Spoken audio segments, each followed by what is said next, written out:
我讲一个为什么要念佛啦。屠夫老五世代相传以杀猪为业，老五勤奋的工作，也累积了一些财富，娶了隔壁村一位漂亮的末氏小姐为妻。因为末氏自小就深信佛教，深深知道杀业罪很重啊，所以屡屡劝导丈夫要改行。但是老五呢，因为一方面这个事业是祖上家传，所以舍不得改；二方面自己本身除了杀猪的技术外，并没有其他的专长，要改行换业实在不容易，所以一直迟迟未见行动。末世劝他要多念佛消罪业，可是老五生来懒惰，没有耐心，念一天忘3天了，甚至故意找理由来推脱。他的妻子忧心忡忡啊，除了自己早晚多念佛替丈夫消业障以外，还想了一个不得已的方法，就在他的房门上面悬挂一排长串的珠帘。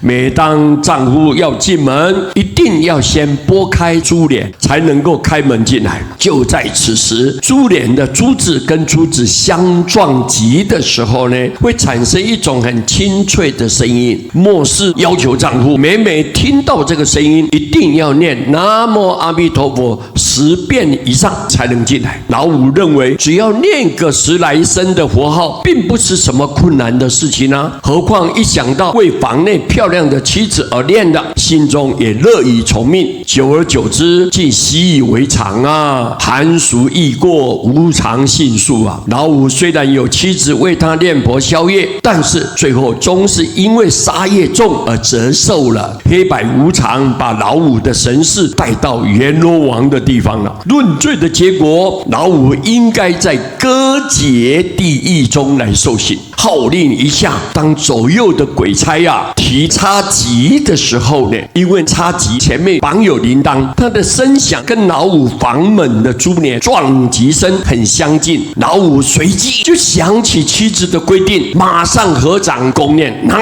无阿弥陀佛圣号。鬼差的叉子插进老五的身体时候，竟然被朵朵的莲花拖着。老五看到这种情景更加紧用功，拼命的念佛号。这个时候，地狱中现出了一束光明，阿弥陀佛跟所有圣众菩萨从光中出现了，并有莲花自然的拖在老五的脚下迎接老五往生西方极乐国土。阎罗王跟所有的鬼差们亲自见到这个场景无不恭敬的合掌赞叹不已所以各位，老五这个专门杀猪的人，平常养成了临时念佛，他也没有恭敬心也没有很专注的心他这个念佛就是听到声音随心念出来的。他这个心是散漫的，是为了要进去房间睡觉那种妄想心而念的。这种念法，阿弥陀佛照样的来救度他。他业报成熟了，在地狱刚要受折磨的时候，受到惩罚的时候，阿弥陀佛的莲花马上出现，名号的光明随时给他普照，即刻当下就把他接引了，离开了地狱，往生西方净土。所以佛的慈悲真是无微不至哦。我们末法的众生唯一的一条道路可以选择，